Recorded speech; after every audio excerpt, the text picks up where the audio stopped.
Note: the following video depicts a specific configuration of the notebook. The same removal and replacement procedures apply to all configurations of the notebook. Removal.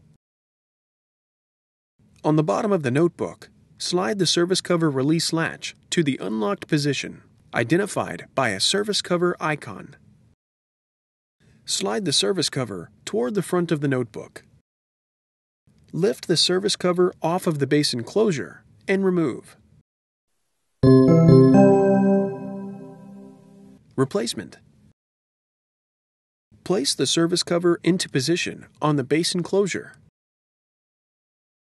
Slide the service cover toward the rear of the notebook until it is properly seated and the service cover release latch clicks. Slide the service cover release latch to the locked position, identified by a lock icon.